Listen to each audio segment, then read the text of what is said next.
just mention to the other commissioners that Roger is standing in for me. I'm having some back issues, so he's graciously. Yeah, my pleasure, Sean. I'm glad you could join us as long as you can. So thanks for being with us. Okay, Mr. Vice Chair, I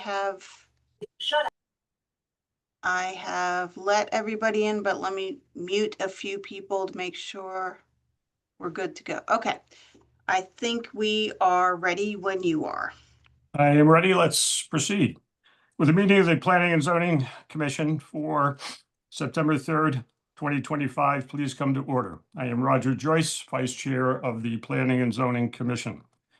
This evening's meeting will be a virtual planning and zoning meeting hosted by Zoom. During this meeting, our procedures will be as follows. When you first enter the Zoom meeting, your microphone may be muted by the meeting host. There will be an opportunity for public comment during public hearings, at which time public participants will be unmuted. When it is your turn to speak, please state your name and address for the record. Also, please be sure to rename yourself within Zoom so that we may easily identify you. During the public hearing and other presentations, the applicants will be invited to present the application, explaining to the commission and others present what is being requested. The applicant will be expected to share all relevant drawings and supporting materials. In addition, all supporting materials for each application are available through a direct link on the Planning and Zoning page of the town's website. All items will be discussed by the commission, and appropriate motions and votes will be made by the commission. After all commissioner questions are exhausted, those who wish to speak in support or in opposition of the application will be asked to come forward, state their name and address for the record, and make a statement. The applicant will then have an opportunity to address any questions or concerns raised by the public or commissioners. Once the public hearing is closed, the applicant is free to leave or remain for the balance of the public hearings and the regular meeting, during which the commission will try to reach a decision on each application. Each applicant will be notified in writing as to the decision of the commission and has a right to appeal to Superior Court if desired. Decisions of this meeting are available the day after the meeting by calling the Planning and Zoning Department at 203-453-8039 or by emailing planning.zoning@guilfordct.gov after 9 a.m. All actions taken on applications tonight by the commission will be by roll call. All commissioners and staff will identify themselves for the record before speaking. Seated this evening for this meeting are following members who will please identify themselves. Sean Cosgrove. Here. Okay. Phil Johnson. Here. Scott Edmond. Oh. Great. Ted Sands. Here. Thank you. Larry Rizzola. Here. And Don Pritchard. Present. Great, thank you. Also present is alternate Bob Harrington. Staff present are Ian Hartson, Town Planner. Present. Great. Abby Halley, Zoning Enforcement Officer. Robin Penna, Planning and Zoning Administrative Assistant. Present. Great. This meeting will be recorded via the Zoom platform and made available on the town website for viewing. Thank you all for joining us. We're going to proceed with our public hearings and deliberations. Mr. Chair, the first item on the agenda tonight is 65 Water Street, map 32, lot 39, zone R3. The applicant agent is Thomas A. Stevens and Associates for the applicant owner, Jonathan Howie of Fence Creek Developers. This is a special permit to enlarge an existing non-conforming structure per section 8.2.e.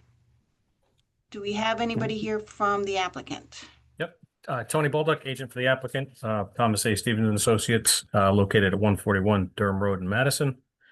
So as Ann just somewhat explained, we're looking to, there's an existing garage on the site at 65 Water Street. We'd like to remove the roof and reconstruct it with the addition of dormers. I don't know if you guys are familiar with the house or if I can share my screen. I'd give you a quick screenshot. You should And be I able would- to share your screen. Okay. Mhm. So I'll give you a quick, if you guys can see that. Not quite Not yet, yet. but Okay. There we go. there we go. Okay. So this is the house. You can kind of see the garage set behind the house a little bit. So that's kind of what we're after, was to remove that existing roof. And I'm gonna flip shares here. So give me 1 second. Somewhere on here. Too many things to keep track of. So you see this with the addition of dormers? Yes, Yes. we do. Okay, so that's what the applicant is looking to do, is just add the 2 little dormers that you see here, creating an upstairs area. The existing house has a crawl space only, so there's no real storage within the house. You have to, and there's no access from inside the house to go out around, so it's not really great for what he's after. So he's looking to do this addition so he can put a gym and some storage upstairs. We intend to do no plumbing, just a heated area, so no plumbing or any fixtures of any kind. And that's pretty much it. Is there any questions or? Any questions from any commissioners? Is Yeah. there a plan of the space on the second floor? There is. So just going to be a wide open area up there. If you can see there'll be a set of double doors, so you can open them in the summertime, and just, that's about it. And The this is Sean, Mhm. and is notice required to neighbors? Yes, and that was done correctly. Okay, thank you. And I assume that the footprint of the garage stays the same. Yep, the downstairs is going to remain in place. I've highlighted that in orange. That's all the stuff that's going to remain. So it's just the upper area where the roof comes off. Quick question, Phil Mhm. Johnson. Yep. I know the house originally, and it's changed a lot. I think Jonathan's Yeah. done a great job, or everyone's done a great job. Yep. Is it still multifamily, or is it just, it's been converted to a single family? Not that Sing- it. Nope. Yeah, it's just single family. Okay. He was interested in moving into the place, and I think his wife put the end to that. So Kibosh, got it. yep. Any other questions from commissioners? No. Mr. Chair, we should open the public hearing on the item so that the public can comment if they so desire. Does that require a motion? Yeah. It would be good, yes. Okay, why don't we do that? I'll entertain a motion to open the public hearing. Second, All in favor? Sorry, let me take a roll call on that. Sean, Aye. Phil, yes. Scott, Yes. Ted, Yes. Larry, yes. and Don, Yes. and I'll vote yes as well. Motion carries. Thank you. So public hearing is open. Are there any members of the public who wish to comment on this application?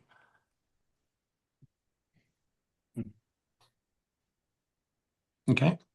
I mean, Hearing none, let's turn to our deliberations on this matter.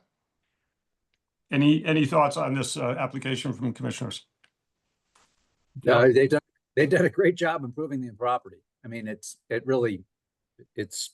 light years from where it was when they first started. And, I think adding this, gym space / having an old house myself, 1859, I do get the storage needs. So that also makes a lot of sense to me. And I reviewed the plans and they look great. This, Thank you. this looks certainly acceptable. Thank you. Right. Tony? Let's, sorry, Ann. Tony, could you stop sharing your screen so we can Yep. see everyone? Yep. Give me 1 sec. Stop share. And Mr. Chair, just a reminder, before you take a vote on the matter, we should close this particular public hearing, but use the blanket public hearing opening for all the other public hearings. I Okay. move to close the public hearing on this matter. Second. Great. Okay, let's go to roll call vote. Sean, Aye. Great. Phil, Yes. Scott, Yes. Ted, Yes. Larry, Yes. Don, Yes. and Roger votes yes as well. Motion carries. And public hearing is closed on this matter. Is there a motion to be presented on this from one of the commissioners? Anyone wish to move acceptance of the application? I make a motion to move the acceptance. Okay, thank you. A second? Was there a second? Okay, Phil, thank you. Move to vote. Sean, Yes. Phil, Yes. Scott, Yes. Ted, Yes. Larry, Yes. Don, Yes. and Roger votes yes. Motion carries. Thank you, Tony, for your presentation. Thanks, Thank Tony. you. Anyway, Have a good night, guys. Thank you. Thank you. Thank you. Mr. Chair, the next item on the agenda is Vineyard Point Road, map 9, lot 5, zone R5. Applicant agent Todd Anderson of Anderson Surveying LLC on behalf of the owner Kyle F. Schultz. This is a special permit to allow an increase of existing barn structure in excess of 750 square feet per section 3.3.8.3.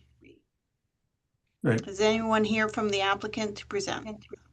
Good evening, everyone. Todd Anderson, Anderson Surveying LLC, 1575 Boston Post Road in Guilford, here on behalf of my client Kyle Schultz. This property is down on Vineyard Point Road, right about where the trolley line crosses under the road. Big barn on the left-hand side as you head towards Sachem's Head. I'm sure most people have driven by it. He proposes to add on 2 additions to the rear of that barn for storage of boats that are currently stored outside. He'd like to be able to store them inside. This is across the street from his current residence, so it is a standalone building on the property across the street and adjacent to his home. The current barn was built back in the early 1800s, I believe, and is already well in excess of 750 square feet. And I think the additions that he's proposing total somewhere around 1,000 square feet. You basically cannot see the area where the additions are going in from the road. All of his neighbors are mainly family. I think there's only one neighbor within 100 feet, which is not family. And the closest residence to his barn is around 570 feet away. So, Ann, do you have the plan, or do you need I me do. to share? I can share it if you'd like. Give me just a Please. I've never shared anything, so Oh, okay. technology and that. That's not a good thing, by the way. I could figure it out if I had to. So here is Brian Weedy's plan of the existing and then the proposed. The yellow being the proposed. The right-hand addition is currently located on a concrete slab, which we believe may have had part of the barn on it originally. We don't know. Again, this dates back longer than we've been alive. But there is a bunch of trees between the barn and the road at that location. The other addition on the left-hand side and north side, there's about 8 or 9 feet of exposed area that you can see from the road. Both of these are under the height requirement for an accessory structure and everything, so we fit as far as zoning. The property itself is 12.5 acres, so it's, So kind of- coverage is not an issue, is what you're telling me? and not even close. So as you can see, on my plan, there's the 2 proposed additions with the soil erosion controls going around it. We have the stormwater infiltration to take care of the increase in impervious coverage and so forth. So that's it in a nutshell. Pretty simple application. So at that point, I'm open for any questions. Any questions from commissioners? No. You could go bigger. Question, were those contour lines on that last drawing? Those are contour lines, yes. And we are not changing the grade at all. It's all at grade construction. And again, that addition to the south, which is adjacent to that steep grade, that is all on an existing concrete pad, right up against that steep slope. So again, no proposed change in grade or anything. And we're actually pulling it about a foot further away from that steep slope.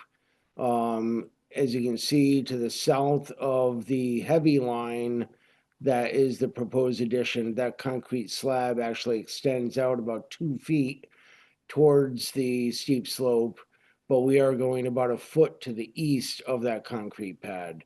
So net increase of, or net decrease of about a foot away from that steep slope. But the construction will not affect that slope. Okay, thank you. Any other questions from commissioners? Okay, hearing none. Any member of the public wish to comment on this project? I mean, did we open a public hearing for this? We did a blanket opening for all the public hearings. Fine, thank you, Ann. I don't Unless- see anybody. Yeah, nor do I. At this point, do we need to close to vote? Close this item. Okay, for this item, I ask for I'd like to- a motion. I'd like to make a motion to close this item. Is there a second? Second, Great. And to vote, Sean, on Yes. closing. Great. Phil, Yes. Scott, Yes. Ted, yes. Larry, Yes. Don, Yes. and Roger votes yes. Motion carries to close the hearing. Okay, let's move to deliberations. Any further thoughts on this project? This is about the least impactful expansion of a barn that I think I've ever seen in 15 years. So yeah, I have no problems with this one. This looks real straightforward, and unless there's a neighbor who's objecting or something like that, but I'm not hearing anything. No.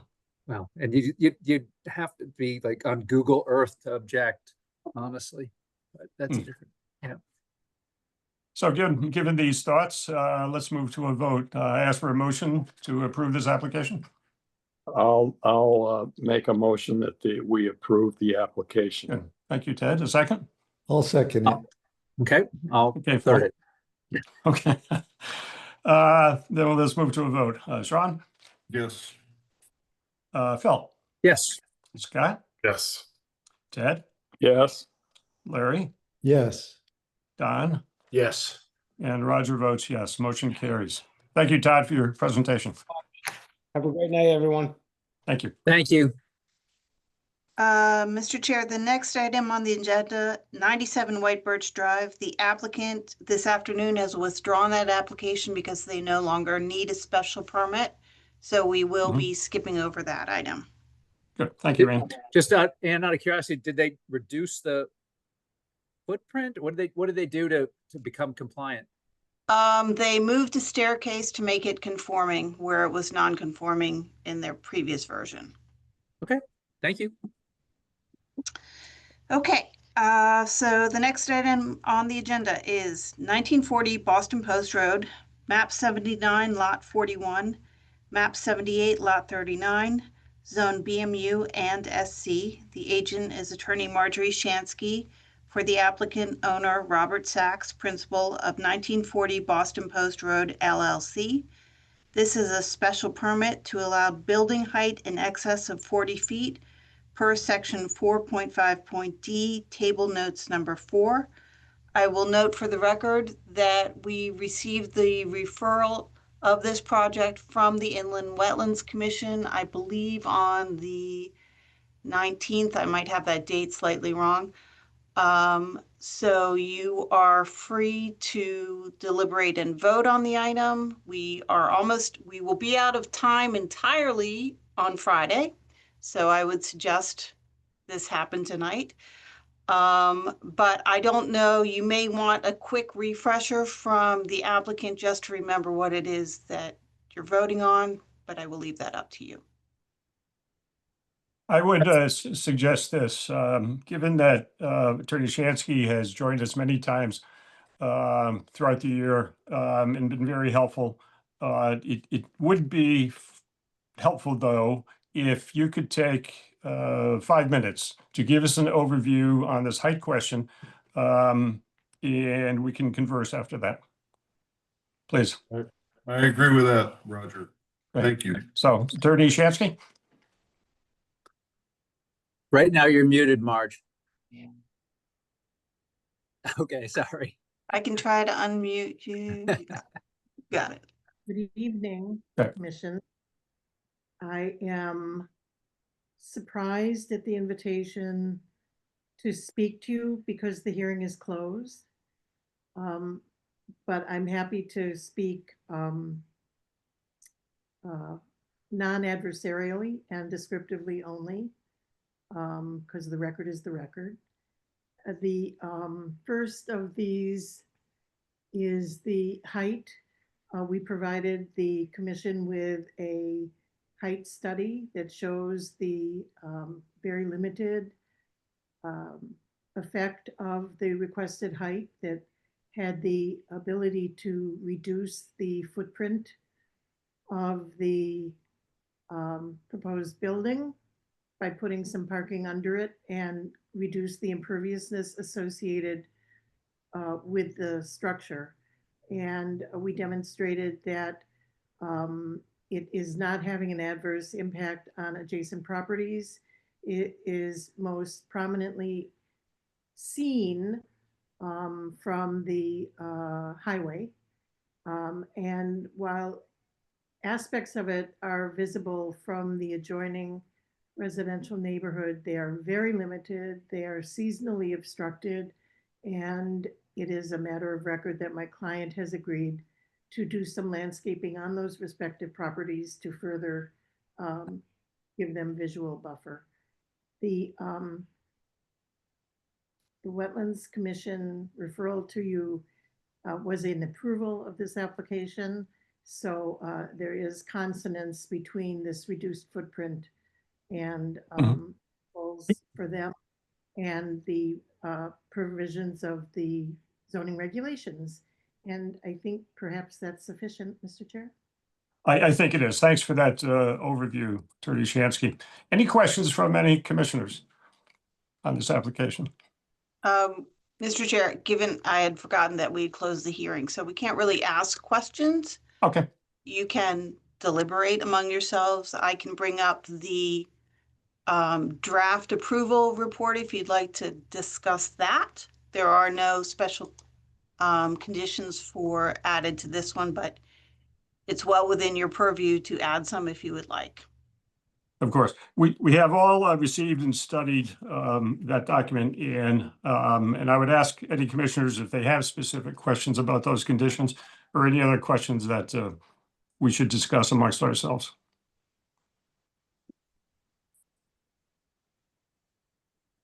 Sean, I think you're muted there.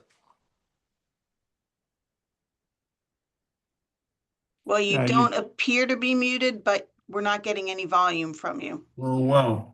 Huh. There we go. There you You're go. on. Okay. You're on. All right. So maybe this is to Attorney Shansky. Do we have assurance that your applicant is agreeing to all the conditions of inland wetlands and all of the conditions of approval?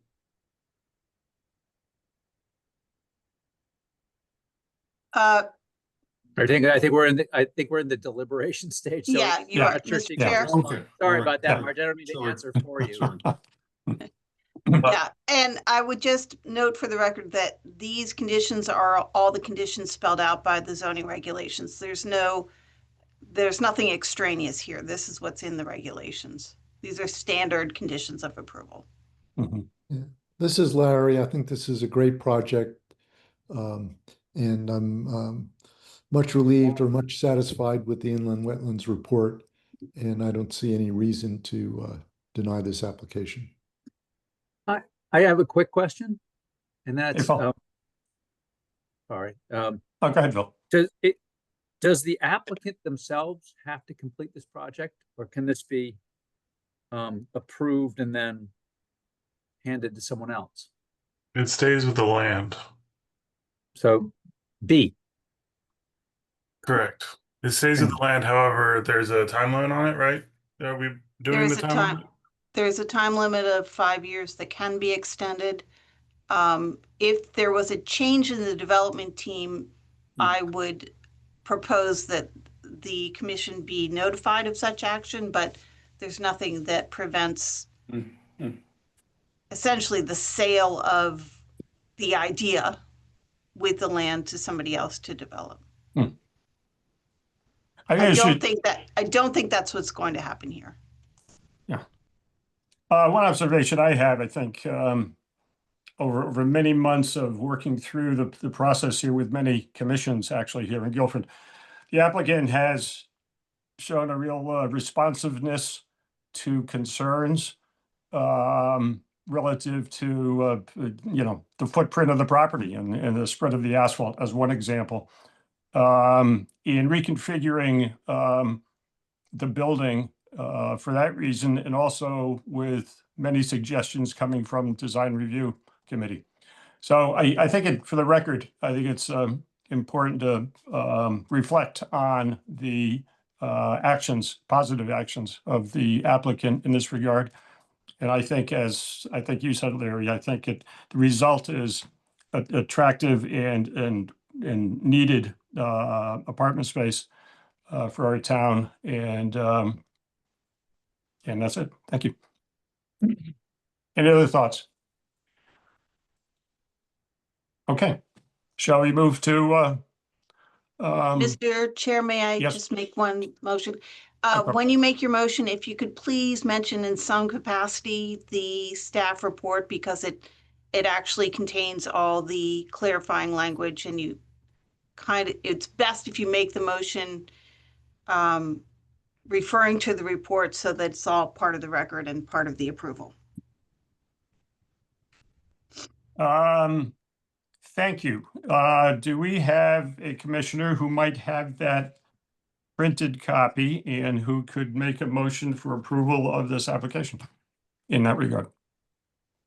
and if you could put it up on the screen, I'd be Yeah. happy to do it. Sure.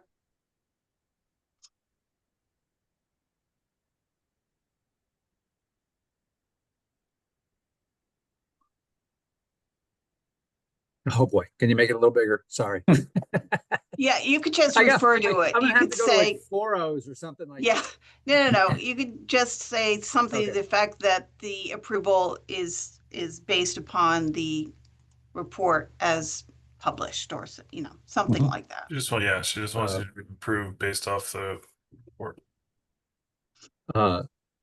So I'd make a motion to approve the application with the understanding the commission has determined that this special permit is in conformance with the applicable provisions of these regulations, has satisfied the special permit criteria and is harmony with the purpose and intent of these regulations and currently adopted plan of conservation and development. This application is approved with the conditions as outlined in the memo from the building office and Town planner.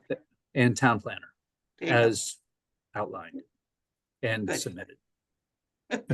Do we have a second? Second.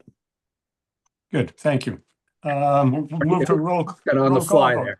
there. Good job. Sean, Yes. Phil, Yes, Scott, Yes. Ted, Absolutely, yes. good. Larry, Certainly. Don? Yes. And Roger votes yes. Motion is approved. Thank you. Thank you. Thank you all. Mr. Chair, the next Yes. item on the agenda is 1940 Boston Post Road, map 79, lot 41, and map 78, lot 1, zone SC. The agent is attorney Marjorie Shansky for the applicant owner Robert Sachs, principal of 1940 Boston Post Road LLC.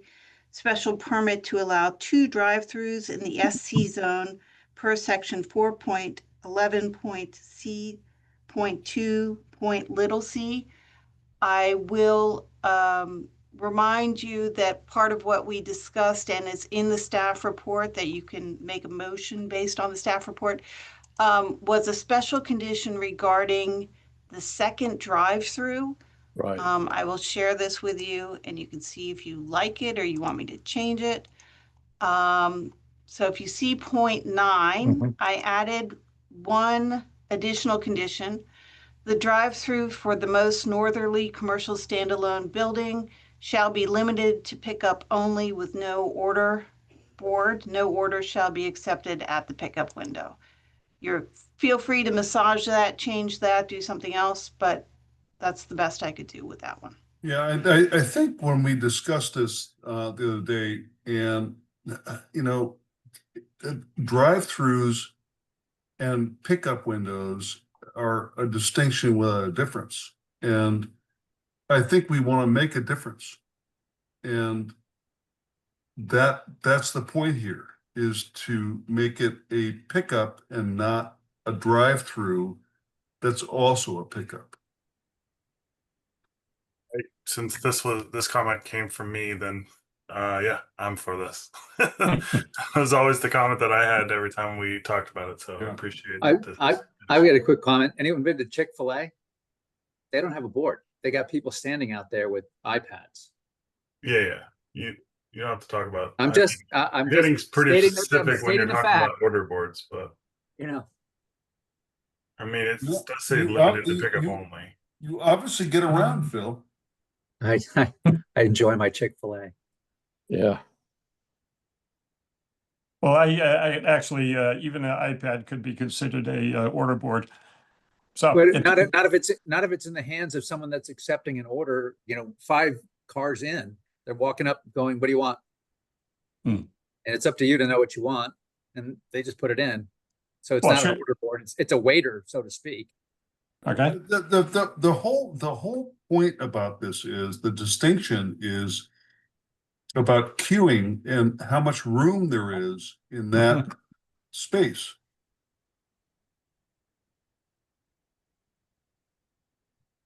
So Sean, is there language, is there a language change here that would clarify this better for us? Well, Well, I mean, I Wasn't it think originally- that- was I it think originally I proposed think as there kind of a- is. wasn't it that- originally the- proposed as the- a drive up, kind of a park, go in and pick up and go and leave, as opposed to a drive through pickup, or not? I think that's the point. The conditions have to be that it is only for pickup and not for ordering. I think it's a slippery one. Well, I remember in one of the last meetings when we had this to make the distinction. This was just going to be a lane where people may already either put an order in through a computer, through an app, or they did a phone order prior to arriving on the property, and they were just going to pull up, pick their order up, and leave. There was So no. how is that different from, like, well, I'm just gonna throw out the new Target that has pickup, but you go park in a spot and then bring it out. Yeah. No, you're right. So it's not a drive through, it's a pickup. But I just remember somebody saying that this one facility or business was going to have a window attached to it just to hand out orders. But there was no order. There was no ordering on the premises. It seems to me that phrase pickup only is pretty clear in my mind. So is I pickup only, think you're it is. parking, you're I- parking and they're gonna bring it out to you? Or you're gonna drive through and get it? No, I Well, mean, since it's a drive-through lane that's depicted and included in the specifications, it would be a drive-through, but only Yep. for pickup. come to the window, pick up and continue. Would you like me to bring up the clause again so you can look at it and see if you want to massage it? Let me just show it to you one more time. Thank you, Ann.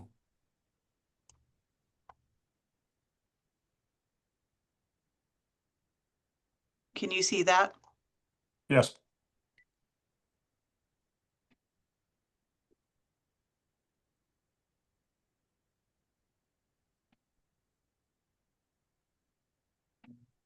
No orders shall be accepted at the drive-through window. At the pickup window. Pickup At the window. pickup window.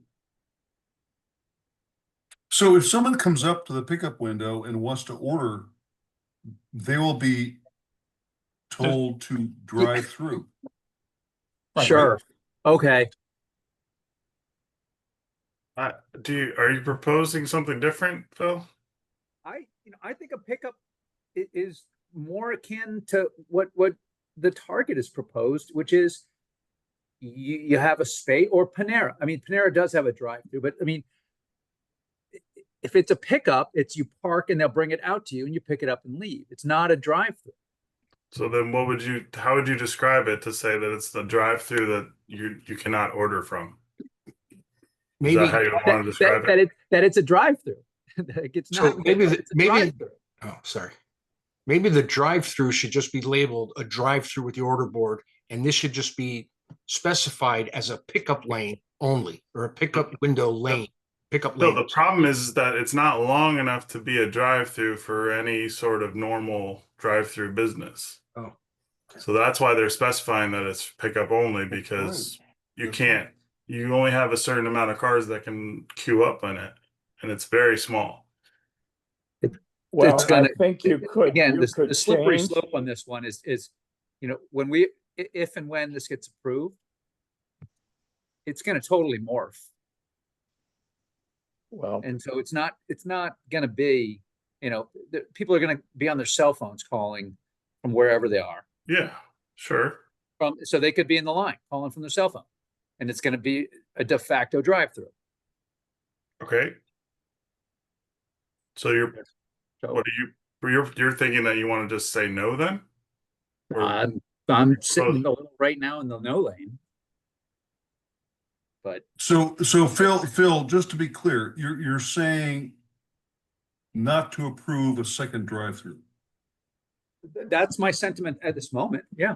Unless, but one vote, There's lots of other commissioners and I totally respect everyone's independent. Well, but I think you're making a good point that it's a slippery slope and, I mean, it's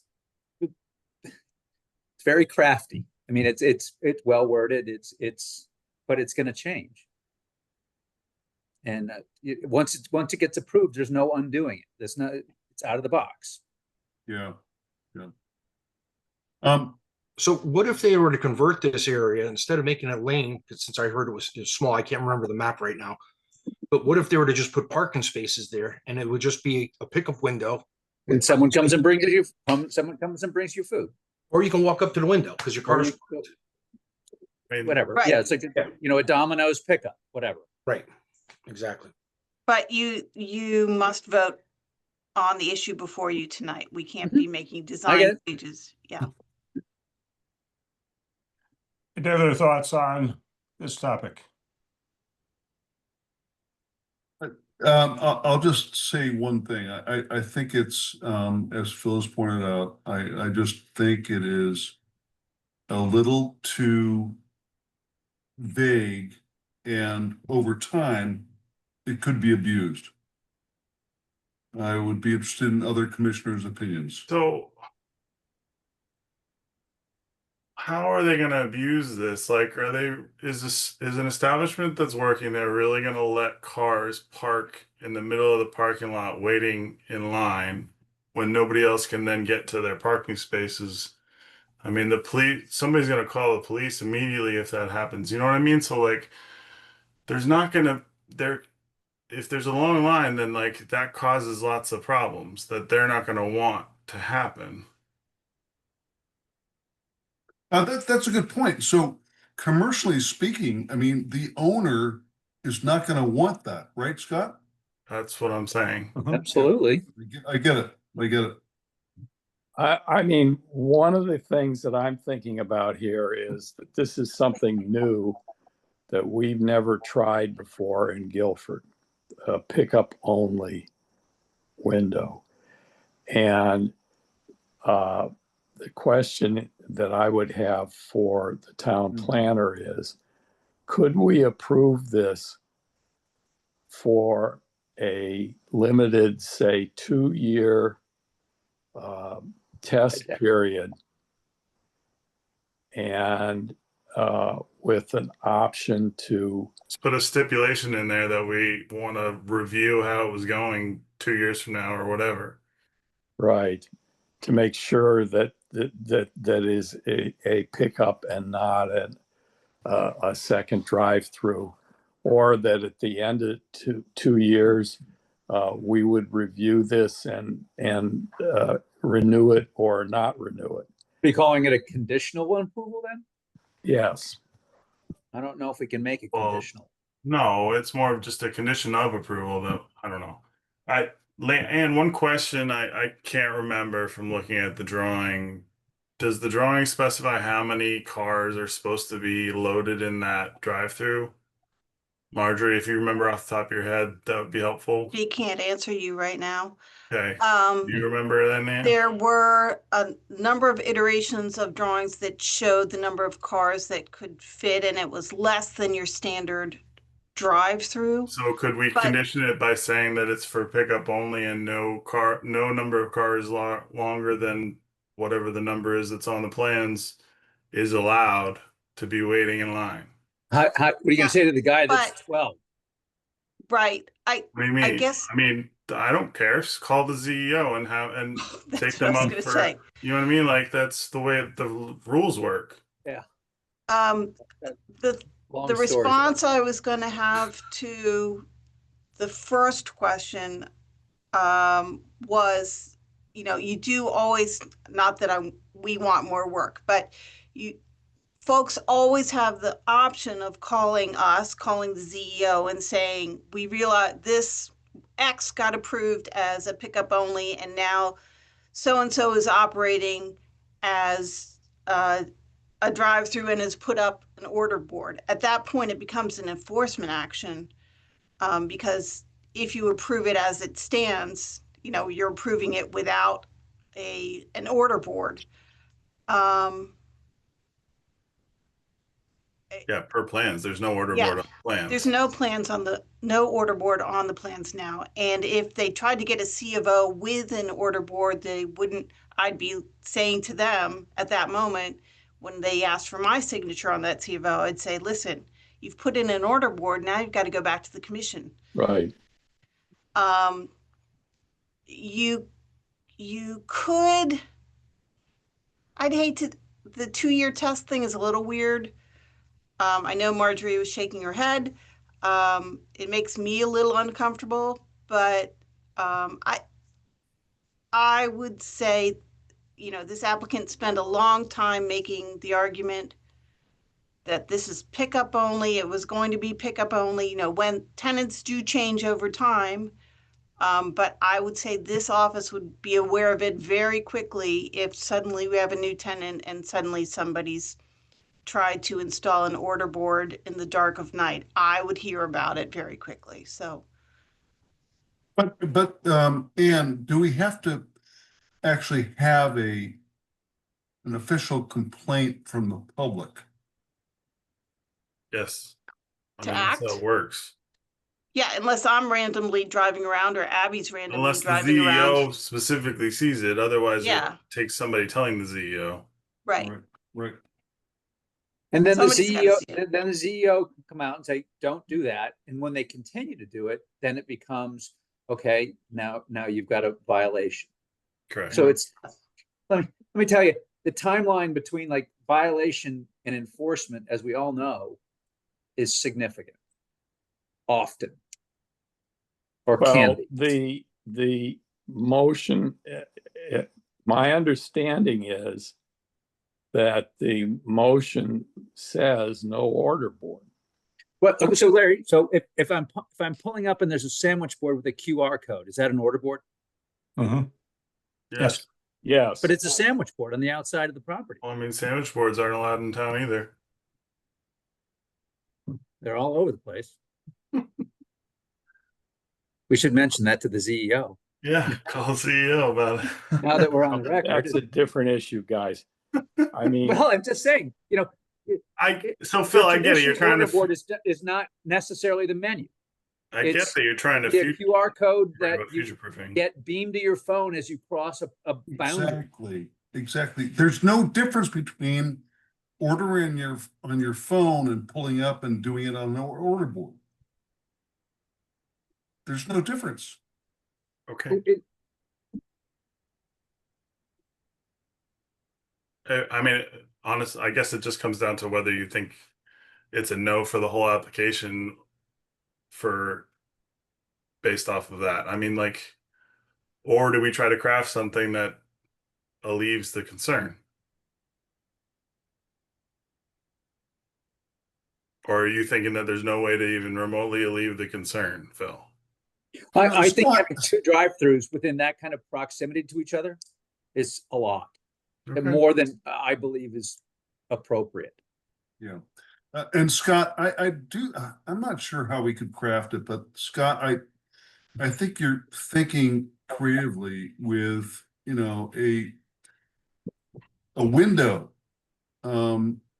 for monitoring this. And, that puts a little extra pressure on Abby and and whether the public, files a complaint. But I do think that it might make sense if we have the ability to do so, to put either 1 year, 2 years. And someone else pointed out that if the occupant of the space changes, are they gonna comply? So what's our general thinking about this conditional approval relative to revisiting this activity, say 2 years down the road and evaluating the situation? We may encounter an issue, we may see no issue at all, but it does give us an opportunity to confirm that one way or the other. I proposed the 2-year thing, and I think that there's only one way to find out what's going to happen. And if, as the applicant has proposed, it's going to be pickup only, then after 2 years, we're going to know. Mhm. And if we're finding that there are problems with parking and with people queuing and it's creating an issue, then at the end of the 2-year period, we can sit down with the applicant and say, all right, we got to rework this, or we got to do something else. And I'm going to say, Ted, they're going to say, you approved this, and you went through all this, and you're going to have some serious problems to unapprove it. No, you don't. No, Yep, because we you have can- we have a unilateral right to not approve it after the Again. 2 years. Right. That's right. Right. The burden of proof is not on us; it is on the applicant at the end of the 2 years. So I I don't agree with that, Phil. Okay, And so I- in 2 years and 1 month, things change. Well, in Then we're 2 beyond our years, window. in 2 years, maybe we give them another 2 years. I mean, if we're hesitant on this issue, or we're not convinced that this is a permanent solution, then maybe we do this on a rolling basis. Mhm. But I think in terms of letting this project go ahead, I would be willing to give the applicant the benefit of the doubt, but I want a 2-year test here. And if at the end of 2 years, the facts are that this pickup window isn't working, then we're going to have to do something else. But, the applicant says this is going to work. I'm willing to let them have a couple of years to see if they can make it work. If it doesn't work at the end of 2 years, then we can modify things. At the end of 2 years, if it's not working, we can close the window. You can't Yeah, leave the window we open, can, we can say and people can there's no order and drive-through park and here then walk anymore in. because it's just not working. That the parking is all screwed up and the queuing is messing up the parking lot, and and then it falls on the applicant to devise a plan to either rework how the parking lot and the queuing works, or we just say that the application for an extension at the end of 2 years is denied. I mean, let's look at the facts at the end of 2 years and we'll decide. If they know that the consequence is the window is closed, then that gives them an incentive Yeah, or it works. the applicant is telling us this is what's going to happen. Let's see if at the end of 2 years, the applicant has proved to be right, then everybody's happy. If at the end of 2 years, it turns out that the applicants, that it didn't work out the way they had hoped and we had hoped, all right, so then we do something else. Just one minor clarification. I think we should make this, as Ted suggests, 2 years, but it should be from the time of certificate of occupancy and not from the time of approval. I think that's, Yeah. I Makes think sense. that's, I think that's a very constructive comment. We need the 2 years of operation to understand whether Yes. it's working or not. Yes, yes. So on this basis, this sounds interesting, and I think we're getting some collective nods about it. And I'd welcome a motion with a modified language that includes 2-year after certificate of occupancy review of this as a condition of approval. I would make a motion that we approve this application on a conditional basis, that the approval is for 2 years from the certificate of occupancy date of the certificate of occupancy. And at the end of the 2 years, that the applicant will come back to the commission and we will review the facts as to whether this is a pickup window or whether this has turned into something else. And we will decide how to proceed at that point. Thank you, Ted. Is there a second? May I ask a clarifying question? Yes. Of course. Is it your intent that the special permit itself expires as an operational special permit 2 years from the issuance of the certificate of occupancy, so that the applicant has to come back no matter what to renew the special permit? Yes.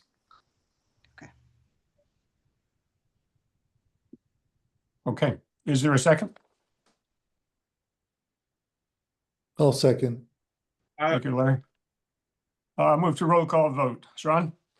Yes. We have discussion. We can have further discussion if you wish. So I don't know. So what you're proposing is basically that there's a conditional not just on the one building with the one drive-through, but it's basically the entire special permit for the entire area is conditional. Well, on this special permit is for the drive-throughs, so that. Okay, so specific to the drive-throughs only. That's correct. because you will have a site plan approval. And then you will have a special permit. Okay, so specific to the drive-throughs only. Yes. Okay. Yes. So subsequent to Separately. this, yeah. Right. Right. Okay. I guess where my head's at, I'm just thinking if you lean on calling and pickup, no order board, and you lean on only X amount of cars are allowed in the drive lane to be queued.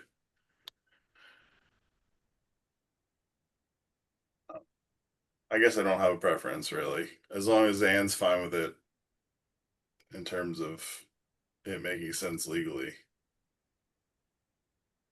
Okay. Thank you, Scott. So we have a motion presented by Ted. Is there a second?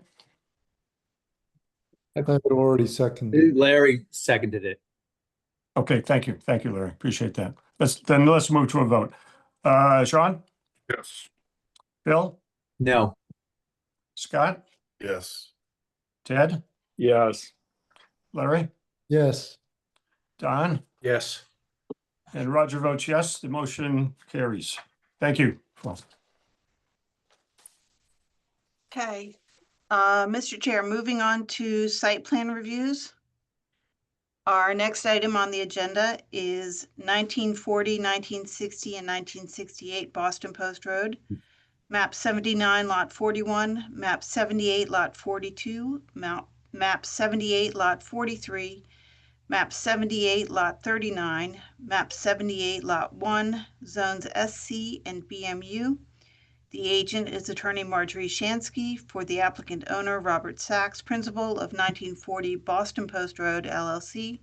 This is a site plan application for a proposed mixed-use development, including 162 multifamily residential units, retail, drive-through fast food, and drive-through coffee shop and a restaurant. I will note for the record that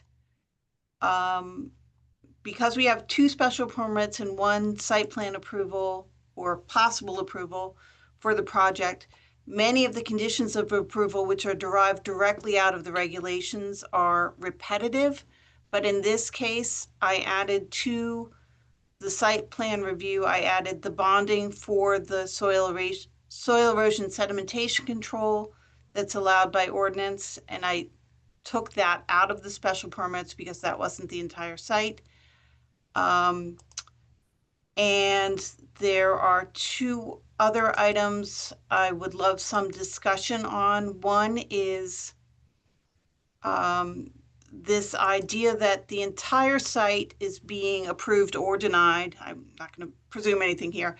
If it's approved as an entire site. The ordinance allows me or Abby as the ZEO to sign off on a conditional certificate of zoning compliance, which is the planning and zoning precursor to a certificate of occupancy.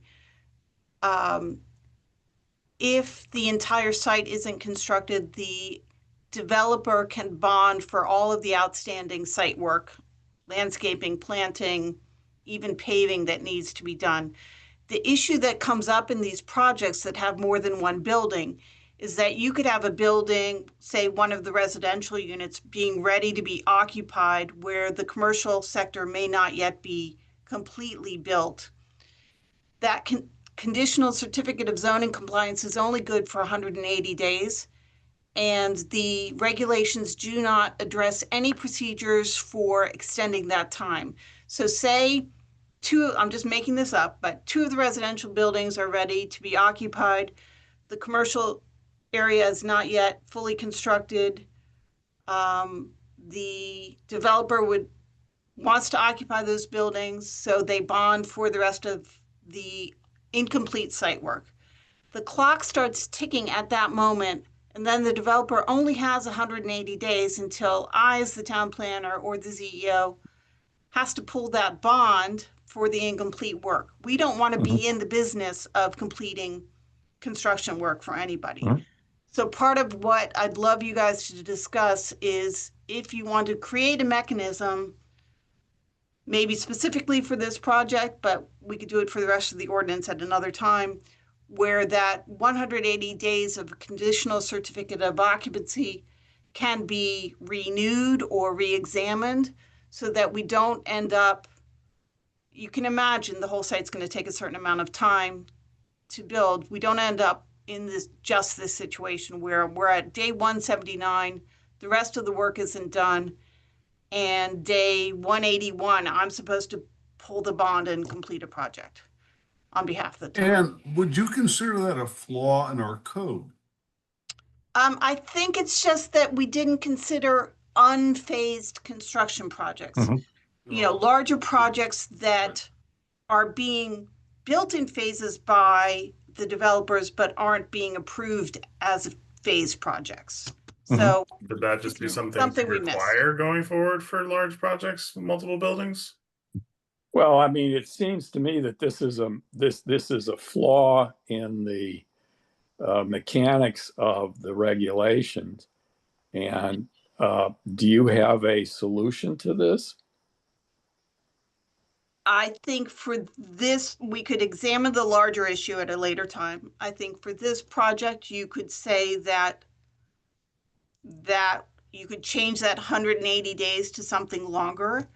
You could make it something that's renewable under certain conditions met and signed off on by either the town planner or the CEO. What those conditions are, I'm not sure what they would be.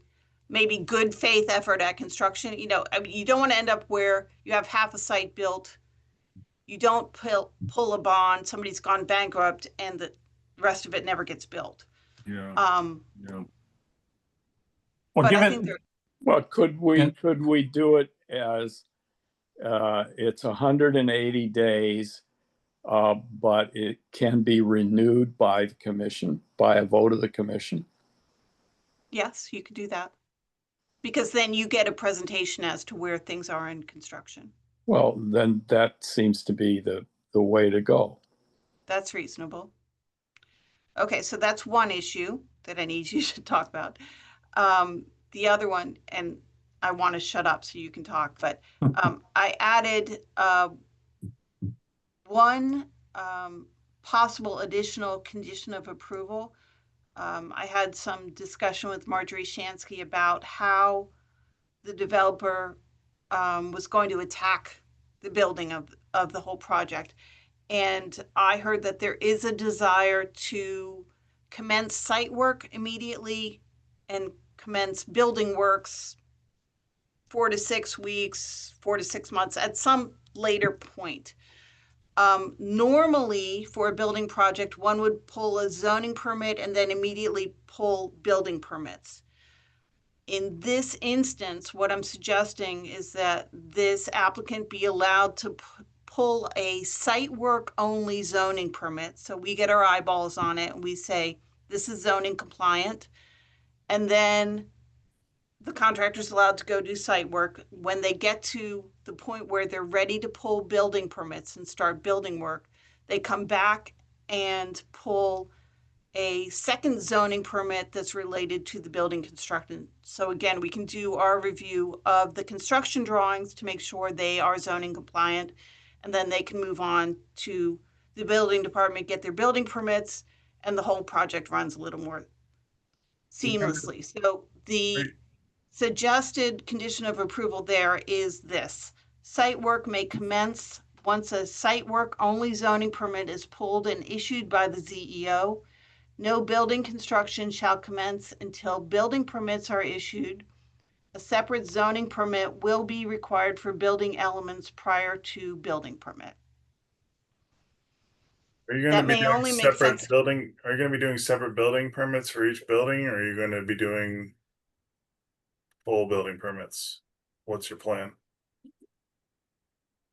Or does that not fall on you? She can't answer that question, and I was talking to you, Ann. Oh, you were talking to me. Yes. Say that again?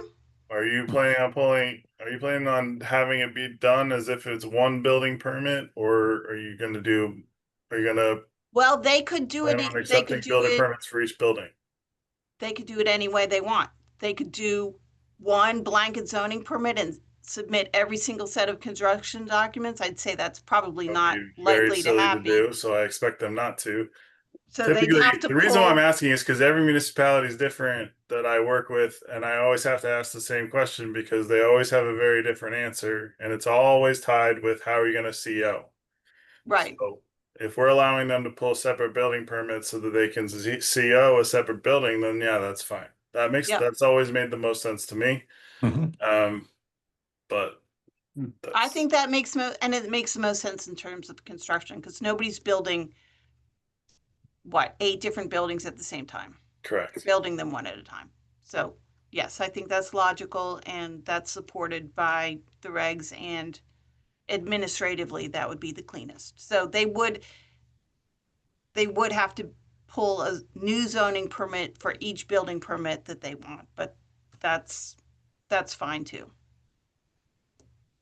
So Right. my question is, when does the 180 days actually start?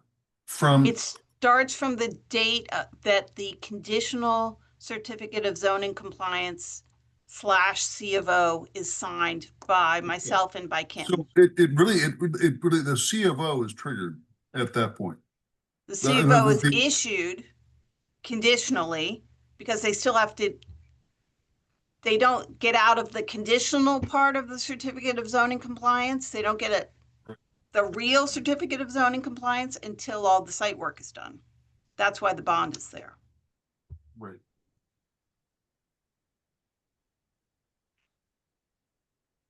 But you're pulling a bond based off the site work only, not obviously not all the buildings. That would be a crazy amount of money. It's site work based. That's what the regulations say. Okay. We've been using the word phasing here in different contexts, but I think that concept of phasing applies as how we define that would apply well here in a project of this scope. This is a very large scale effort. And 180 days as an example is minor in terms of a time frame for the build out. So I think phasing, however, and you described it, I think, well, you know, as permits are required and issued along the way, starting with site work, then the project becomes, I think, far more manageable for all of us, the applicant and us and you, Ann, as it moves forward. And in such applications, let's just say, are timed when they're appropriate. So we can't predict when that's going to be, but I think what's important is getting started and having the ability to manage that. And I think, as you described it in terms of controlling that process, I think we're in a position to make that a condition of approval of this application tonight. Any other thoughts from commissioners? No. I mean, I guess one thought I had is if the residential component is constructed first, and then there's some significant delay on the commercial side, you're going to have people basically living within close proximity to what you hope is a work zone, as opposed to a half-constructed site that, you know, all of a sudden gets the brakes thrown on. That's a great point. I think about people going in and out of a construction zone. If the residential is done first, that's a great point, Phil. Well, that's the reason why she wants to have the bond, the site work, Yep. and the reason why she wants to be able to review it at a Yep. normal clip. Right, Ann? Yeah, I mean, I'm not saying I was just throwing out a silly example. I didn't say that. I don't know for a fact which part is being constructed first. But you can imagine a scenario where one section of the site is ready for occupancy and, you know, the whole other half or 3/4 of the site isn't. But this 180 days is very constraining for a developer, and it puts us in a bind administratively because realistically, you know, that's 6 months. It's not gonna, Right. They're not gonna be done. Right, so that's why you're proposing the second part of it, which is to extended or whatever. Another. Yeah, let me bring that language up so you guys can contemplate how you want to reword it, because that's important to what we're talking about. So let me. So we're looking at point number 12 is the permitting issue, which I think is pretty straightforward. But the thing you may want to adjust here is condition number 9. If site improvements cannot be completed because of weather or for other pertinent reasons, a conditional certificate of zoning compliance may be issued by the ZEO for a period not to exceed 100 days, 80 days, provided that a financial guarantee shall be posted in an amount sufficient to cover the cost of the remaining site improvements. You may want to add a sentence here that says that 180 days may be extended after presentation to the commission or something to that effect. I think Yeah, I think that's what Ted was saying in effect. Right. Is that Yeah, I think you add a sentence that says such certificate of zoning compliance may be extended subject to the approval of the commission. by the Planning and Zoning Commission. Right. Mhm. I'm just writing this down. Yeah. And correct me if I'm wrong, but though, if in the instance that you guys that's being discussed, if they wanted to CO one of the residential buildings, would they even be able to if they didn't have completed access to the building from the main road, like completed Yeah, I mean, fire? You know what I mean? Like there are the fire like department wouldn't sign off on it, right? Right. Unless that was completed. Right. So you have to meet certain life safety thresholds. Correct. That doesn't mean you couldn't be working on another fenced off part of the site. So you don't just get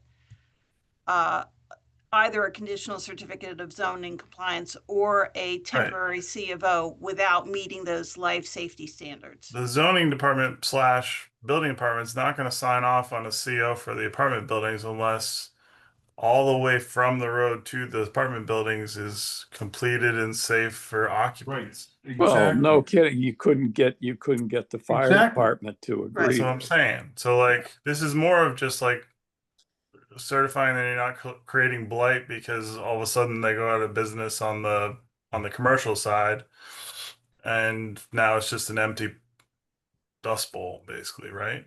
Yeah. Effectively. Yeah.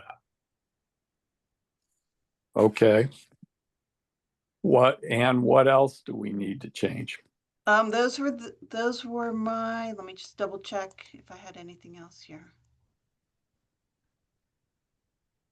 Everything else on this staff report is a standard condition of approval derived directly from language copied from the regulations. So I will note for the record that though I don't agree with it, I will say that the inland wetlands went much further in their conditions of approval than our regulations generally allow for site plan approvals. And because this is not a special permit, I would not suggest amending things radically, because this is supposed to be an administrative yes or no. Right. Mhm. Well, inland wetlands has got different issues. So Andy, have you captured in your notes these 2 points we talked about? You know, the fact that we want this renewable 180-day renewable review. In number 12, we've already covered that as well. I just make sure that when I can tweak the language. I'm confident in doing that. When somebody makes a motion, just capture the fact that we're making changes to condition number 9 pursuant to the discussion. Okay. And condition number 12. We're not changing 12. We're just accepting it as it. Oh, okay. Written. Right. All right. Any other thoughts from commissioners at this point? Okay. Sounds like we're ready for a a motion, if someone could craft that for us and offer it.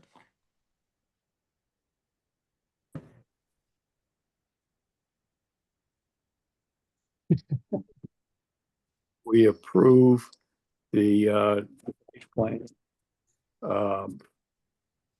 Subject to the staff memo, including the amended condition, amended section 9.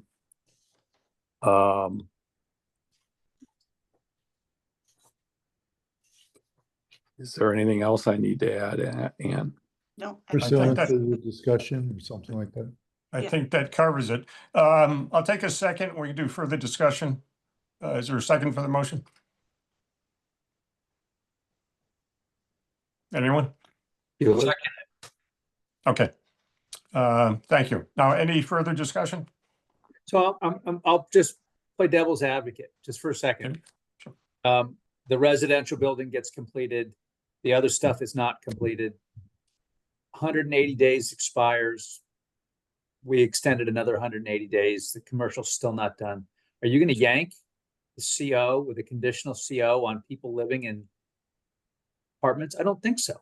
No, You're not. So But Bill, you could you're pull the not, bond. because- where's the teeth in terms of continuing a project? Well, bond. but the teeth Right, here so the is bond that is you- just for the site work though. Yes, That's not, this is I mean- true. I mean, but I live but on Whitfield Street Phil- and there's a great example of a project that's 1/3 done Right.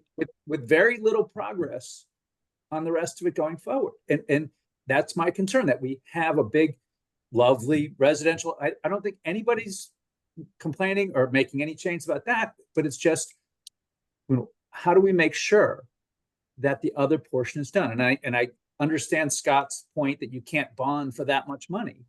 And we don't want to be in the construction business. But we also don't want people living in half-developed projects. Right, but but also I Phil, would I would- remind you that state statute only lets you to bond for soil erosion sedimentation control and outstanding site work. You can't bond for the rest of the project. Look, Phil, before the certificate of occupancy can be given for the residential buildings, the roadway and all the ability to get in and out to the Boston Post Road and to all the commercial stuff that's right across the street in Guilford Commons has to be in place. I get it. If this additional commercial property is never developed, we still have a very attractive residential property which has been developed. And it's not, the people who are living there are not dependent on the commercial being built. There's commercial across the Boston Post Road. This is a second commercial, and if they build it or they don't build it, it doesn't matter. What matters is they do the residential. Well, And is it, yeah, and I'm wondering, and Scott maybe can answer my concern. If is this project viable? Is the residential viable without the commercial? In other words, does the developer need the commercial to make any money? Without looking at the project, I have no idea.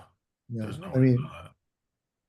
I mean, I guess in the extreme abstract, the only answer I can make for you is why would they be going through the trouble of doing this if they didn't plan on doing it?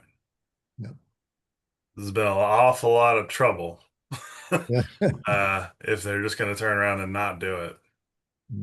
Yeah, it would have been much easier and we would have approved this long ago. If it was just the height for the residentials and had nothing to do with the commercial part of it, yeah, that would have been a lot simpler on their part. Although All the the wetlands site just got work would finished, have so been that allowed. being said, I mean, it is what it is. So The site work would have been a lot simpler if they were just doing the residential. And, I have to wonder, they're a business, right? That they've cost figured this out. And if they want to do both at the same time in one project, I have to believe that one is dependent on the other. Or at least that the housing part is dependent on the commercial being viable. It's very hard to know that. Yeah. It's hard to know Because that. because they have to monitor the affordable houses for 40 years. Yeah, but Well, but Larry, I don't think they're trying to qualify for 830G. No, No. They're not, but they still have to, those affordable units are still deed restricted units. yeah, but that just falls to the land and whoever's property managing the.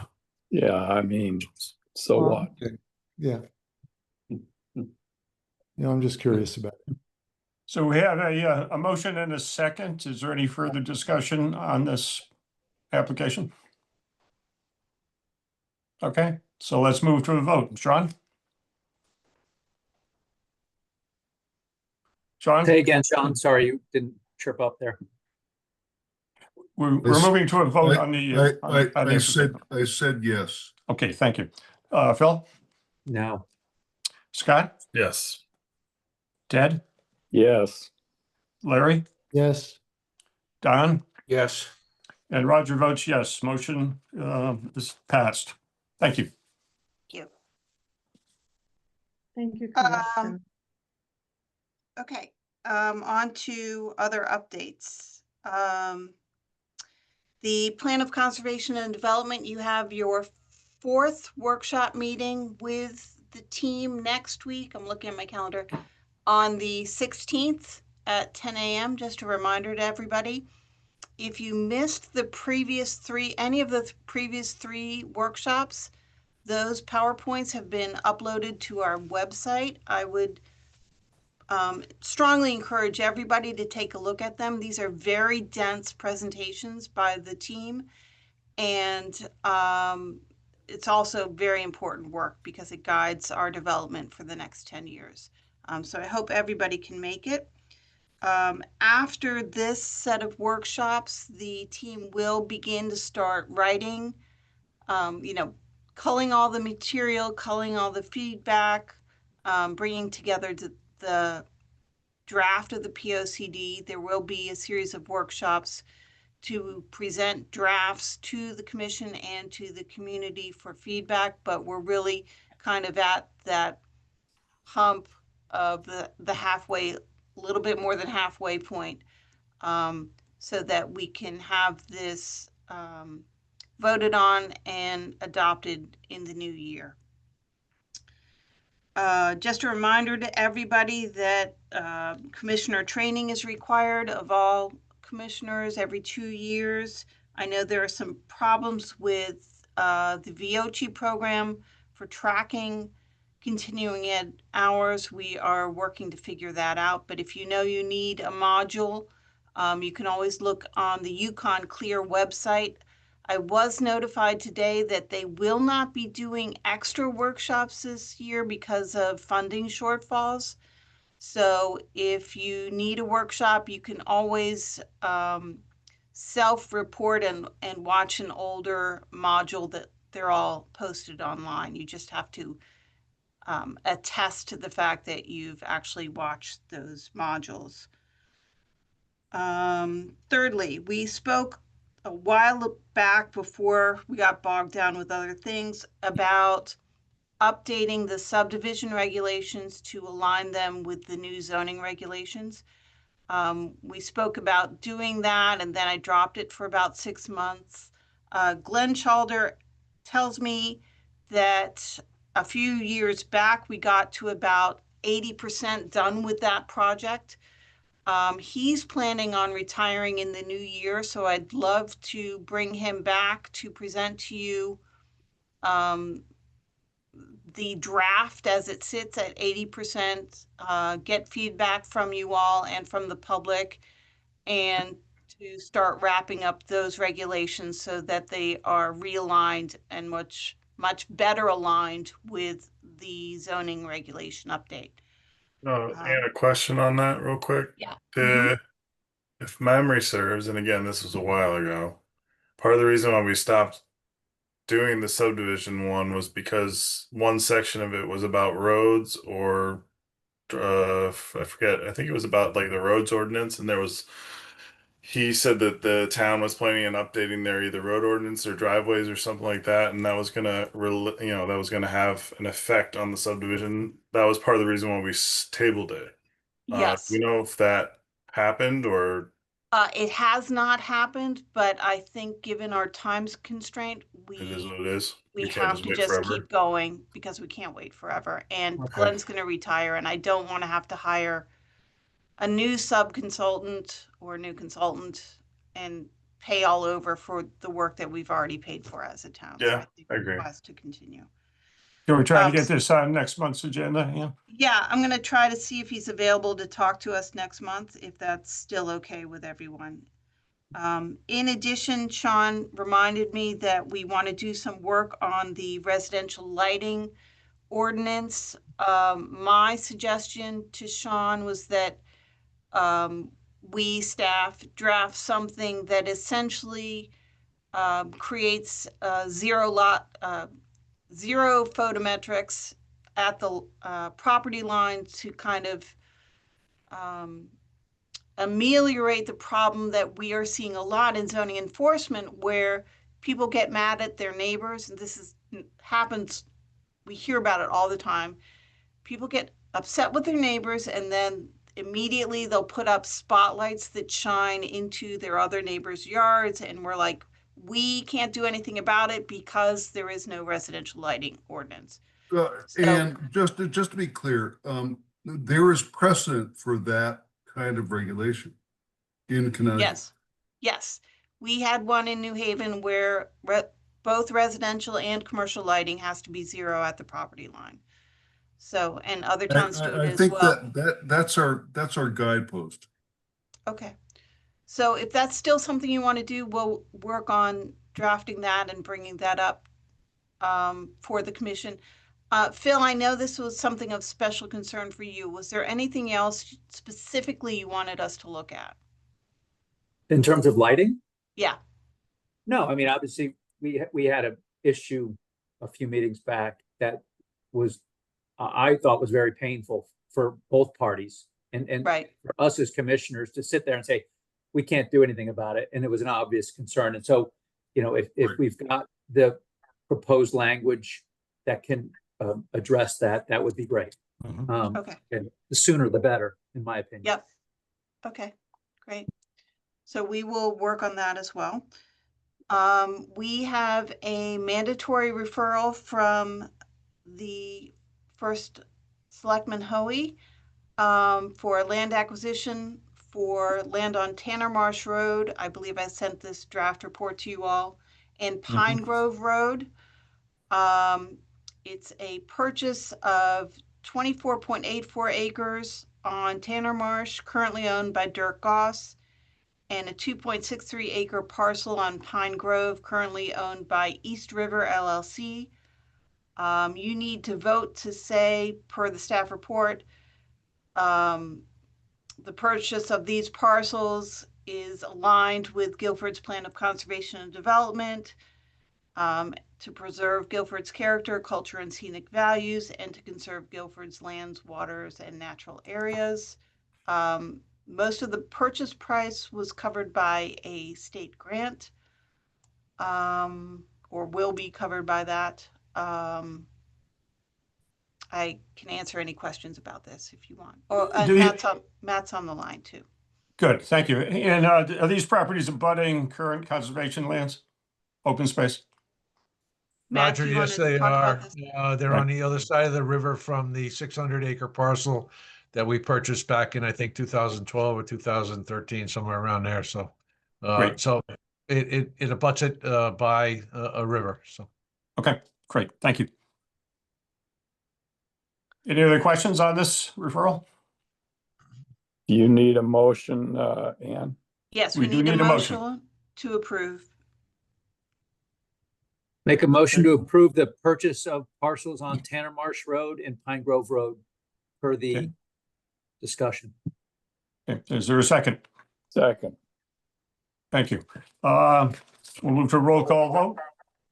Sean, Yes. Phil, Yes. Scott, Yes. Bill is not here. Ted, Yes. Larry, Yes. Don, Yes. and Roger votes yes. Unanimous. It's approved. Thank you. Excellent. Thank you. Almost connected. It's close. Yeah.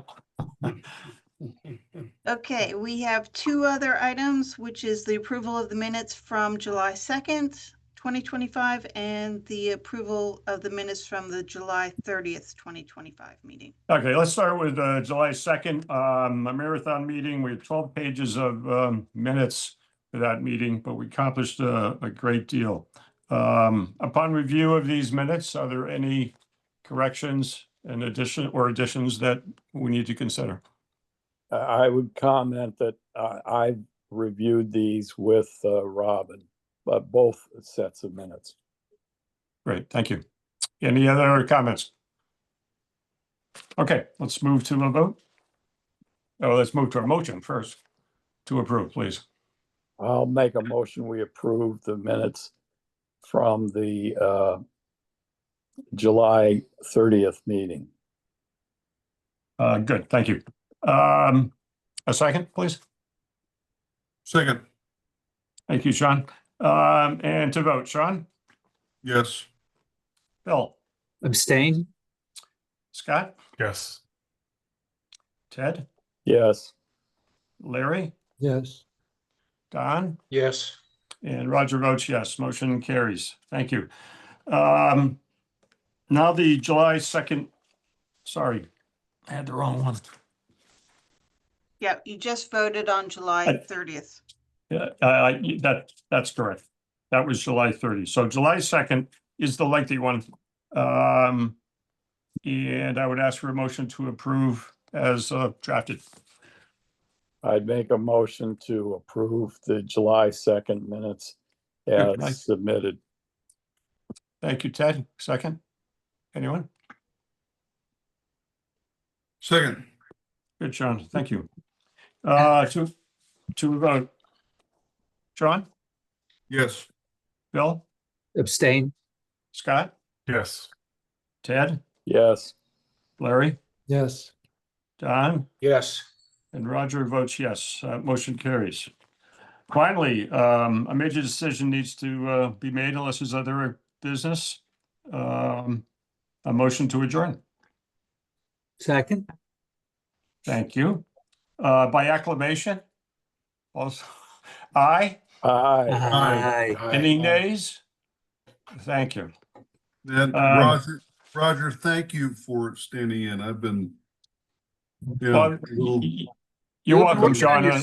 I'm glad you, with all your stretches, it looks like that helped you survive. So Yeah. that's great. So thank you all. We'll see you next month. Good night. Take care. Good night. Bye-bye.